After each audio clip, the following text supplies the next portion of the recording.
Hello once again to everyone watching the second installment of my video series in which I show the process of making some of my rings. And today we're going to make a stainless Damascus steel ring with anodized titanium inner lining and silver inlay, which means that there's quite a bit of interesting things that you can see, considering the fact that there's a lot of steps that we'll go through while making the ring. So first of all, we're gonna need this piece of titanium rod that we're gonna use to make the inner lining of the ring. Then the second main piece is going to be made out of stainless Damascus steel blank we can see here, and lastly we'll need some medium hardness silver wire to fill out the inlay. So without further ado and without rambling too much, let's go to work. The ring is going to be size 8 US, which means that we'll need to make the inner part of titanium rod 18.19mm and the outside part around 19mm, so that our overall thickness of titanium wall on the inner part of the ring is around 0.4mm or so.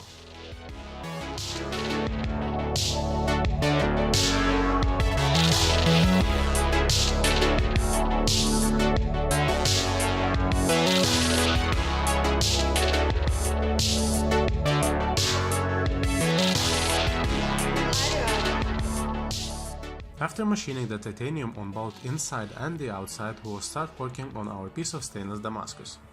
We will first need to drill the center guide hole that is usually supposed to be around 3 times smaller than the actual drill we're going to be using later. So what we're going to use now is 4.5mm drill, and after that we will switch to 12mm drill.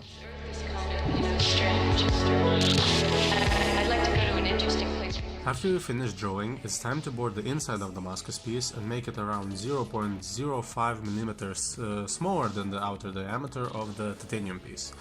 In that case, we will have a very tight fit when we will join these two pieces together.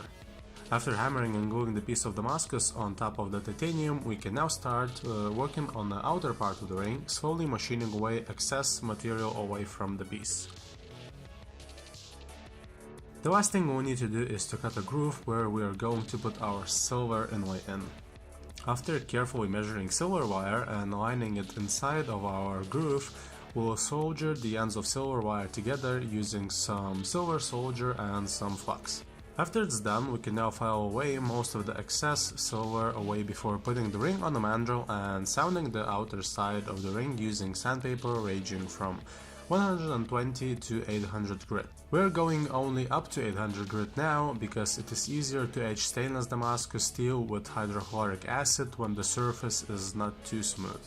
Now that the outer layer of the ring is sanded, we can sand the inner side of the ring, and this time we're going to use sandpaper ranging from 120 and up to 2500 grit. And after that we're going to polish it.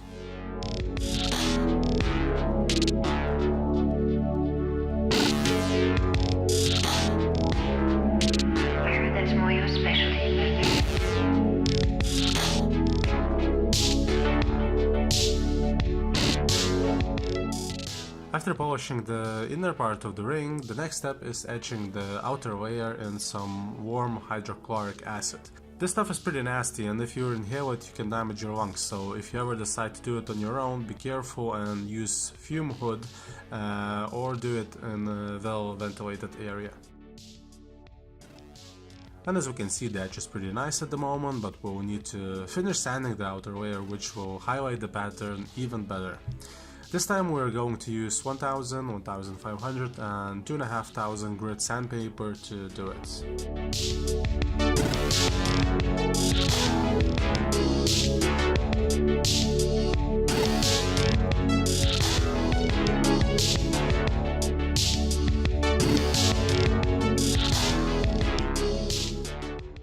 As for the last step in making this ring, we'll just anodize the inner layer of the ring using some electrolytic solution and a 25 volt DC power supply.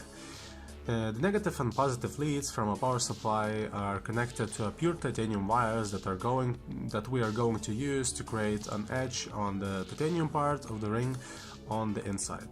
The color that anodization with 25 volts gives us is a mix of deep purple and blue, which at least in my opinion looks very cool and gives us a contrast point.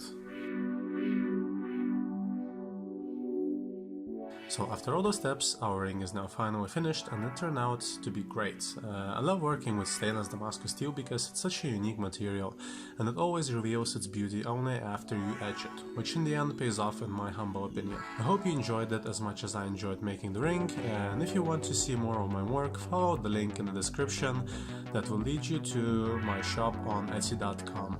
And if you want more videos, press like, share the video and subscribe to my channel. See you next time.